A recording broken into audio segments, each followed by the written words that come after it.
Halloween was always a special holiday for me growing up, like many others out there, I'm sure. Always trying to outdo yourself each year with a bigger and bigger take of candy while also coming up with more elaborate and imaginative costumes. My most memorable Halloweens were always the ones that I spent with my friends, but most years I was stuck dragging around my younger sister.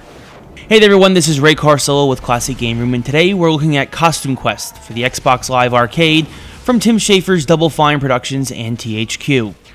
Costume Quest is the title that immediately brought back a lot of childhood memories for me, as it opens up in your typical American household with a pair of siblings who, much like me and my sister were, are forced to go trick-or-treating together. After choosing which of the siblings you wish to control, you don your homemade costumes, your character being a super awesome blue robot, and the other being a cheesy giant candy corn. Once you head out onto the street, you begin going door to door, just like when you were a kid. But when you ring the bell of one door, you're met not by a friendly adult, but by a very real, very gruesome-looking goblin creature that snatches up your candy corn sibling, thinking it's the greatest piece of candy ever. Thus begins the adventure of Costume Quest, as you must race to save your sibling from the horde of candy-gobbling goblins and find out why they are invading your world on this most precious of holidays. Costume Quest plays like a standard RPG with the twist of happening on Halloween. Although you may have lost your sibling, you are still determined to get as much candy as possible, and so a good portion of the game has you actually going door to door to collect candy. Not every home, though, is safe, and if occupied by one of the goblin-like creatures, you'll be transported to a giant arena where you must face off against the gruesome creature and its brethren. But what can a kid in a cardboard costume possibly do against the likes of goblins, witches, and other monstrosities? Whatever magic has unleashed these terrors onto your world has also imbued your costume, and any other you acquire on your journey, with real power.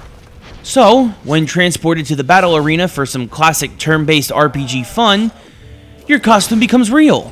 Whether using the missiles of your robot costume, an army of bats with a vampire costume, the sword and shield with a knight costume, the lightsaber of a space adventurer, or any of the other costumes you'll come across in the game, the odds are a lot more even than these goblin terrors might expect. Your costumes also have real-world properties that need to be exploited to beat the game. The space adventurer's lightsaber, for example, can light dark pathways, and the robot has rollerblades to move faster. Or the ninja can sneak past enemy guards using ninja stealth. You can also make friends over the course of the game and increase your party size for up to 3 members to help take down the enemies you'll face, and of course switch costumes with them to put together a truly fearsome-looking offense. Although RPGs usually require a great deal of strategy, Costume Quest is really very simple and straightforward. In fact, I'd be surprised if any enemies besides the final boss give you any trouble.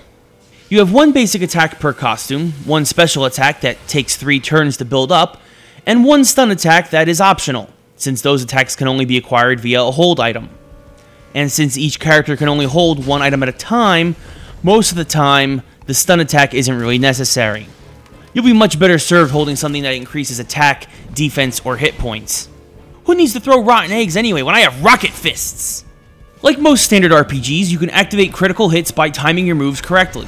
Whether mashing a button or waiting for the proper button prompt, the critical hits in this game are also far easier than in most other RPGs. The same goes for defending against enemy maneuvers, and as you learn each costume, it'll be like second nature timing its criticals.